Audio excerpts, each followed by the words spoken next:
তো আমি হিন্দু ইসলাম সম্পর্কে প্রশ্ন করছি আর জিজ্ঞাসা করছি কারণ জাকির নায়েক হচ্ছেন সবচেয়ে উপযুক্ত। যেমন আপনি লেকচারে অনেকবার বলেছেন যে পবিত্র কোরআন লেখা হয়েছে 1400 বছর আগে আর মনে করা হয় সবচেয়ে সেরা এবং আল্লাহর দেয়া সর্বশেষ ওহী। তাই আমার দুটি প্রশ্ন। আল্লাহ সবকিছু জানেন, কেন তিনি সেরা গ্রন্থটি প্রথমেই দেননি প্রথম নবীকে, আর ঈশ্বর এত সময় নিলেন তার জ্ঞানের সেরাটা দিতে? আমার দ্বিতীয় প্রশ্ন এটার সাথে সম্পর্কিত, যদিও পবিত্র কোরআন লেখা হয়েছে 1400 বছর আগে আর মানুষ পৃথিবীতে বসবাস করছে হাজার হাজার বছর আগে, তাই কেন অতি দয়ালু আল্লাহ তাদের সেরা জ্ঞানটা দেন না যা আমাদের দিয়েছেন 1400 বছর আগে? ধন্যবাদ সবাইকে। ভাই, আপনি প্রশ্ন করলেন খুবই প্রাসঙ্গিক প্রশ্ন, দুটো প্রশ্ন, একটা হচ্ছে আরেকটার উত্তর। আপনি বললেন যে কেন আল্লাহ সুবহানাহু ওয়া তাআলা এই চূড়ান্ত বার্তা দিলেন 1400 বছর আগে, প্রথম মানুষ থেকে কেন দেননি?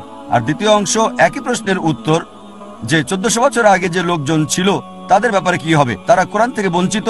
আল্লাহ যদি অতি দয়ালু, অতি মহান, অতি ক্ষমাশীল হন, তাহলে 1400 বছর আগের লোকজন কি বঞ্চিত হয়নি? খুবই ভালো প্রশ্ন করেছেন।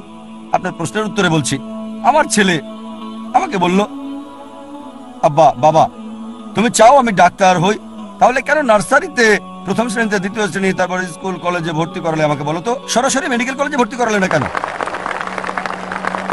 যদি আমার ছেলেকে ডাক্তার বানাতে চাই, আমি সরাসরি তাকে মেডিকেল কলেজে ভর্তি করাতে হবে না, প্রথমে তার জন্য ক্ষেত্র তৈরি করতে হবে। প্রথমে সে প্রি প্রাইমারি স্কুলে যাবে, তারপর স্কুলে যাবে, স্ট্যান্ডার্ড 1, এভাবে স্কুল পাস করবে, তারপর হাই স্কুলে যাবে, তারপর কলেজ যখন যোগ্যতা অর্জন করবে তখন মেডিকেল কলেজে যাবে সে। একইভাবে সর্বশক্তিমান আল্লাহ, যিনি অদৃশ্য জ্ঞানের মালিক, যার সকল কিছুর জ্ঞান আছে, মানব জাতির ব্যাপারে যিনি জানেন, তাই এটা বলা হয়েছে পবিত্র কোরআনে সূরা রাদ অধ্যায় নম্বর 13 আয়াত নম্বর 38। আল্লাহ বলেন, লিকুল্লি আজলিন কিতাব, কিতাব দেওয়া হয়েছে প্রত্যেক যুগে প্রত্যেক সময়ে।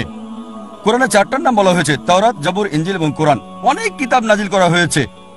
প্রথম কিতাব নাজিল করেছেন কারণ সর্বশক্তিমান আল্লাহ জানতেন যে মানব জাতির আরো উন্নতি করতে হবে। যদি সেই সময় কোরআন নাজিল করতেন, সেই প্রথম সময়ে আমাদের আদি পিতা আদম আলাইহিস সালামের সময়, তিনি জানেন যে মানুষ এটা বহন করতে পারবে না।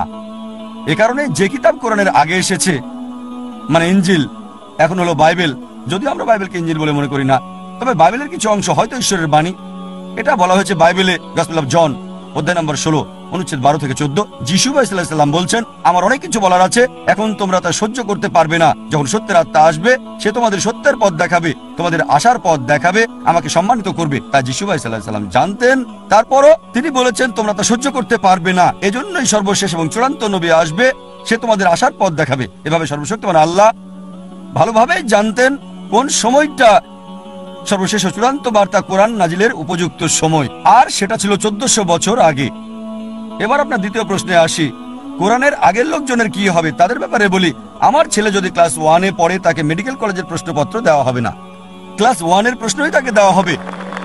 যদি হাই স্কুলে যায়, হাই স্কুলের প্রশ্নই তাকে দেওয়া হবে, তারপর জুনিয়র কলেজ। ঠিক একইভাবে সর্বশক্তিমান আল্লাহর মূল বার্তা সব গ্রন্থেই, সব কিতাবে, প্রথম থেকে শেষ কিতাব কোরআন পর্যন্ত একই, অর্থাৎ এক আল্লাহকে বিশ্বাস করতে হবে, একমাত্র তাঁরই ইবাদত করতে হবে। তাই সব নবীগণ, প্রথম নবী আদম আলাইহিস সালাম থেকে শুরু করে তারপর নূহ, ইব্রাহিম, মুসা, ঈসা, মুহাম্মদ সাল্লাল্লাহু আলাইহি সাল্লাম, সবার মূল কথা একই, আল্লাহ সুবহানাহু ওয়া তাআলার একত্ববাদ, তাওহীদ সম্পর্কে। আর এই আল্লাহর একত্ববাদ, তাওহীদ নিয়ে ইনশাআল্লাহ আমি বিস্তারিত আলোচনা করব এই কনফারেন্সের শেষ দিনে, শেষ রবিবারে, 20 জানুয়ারি ইনশাআল্লাহ। আশা করি উত্তরটা পেয়েছেন। ধন্যবাদ।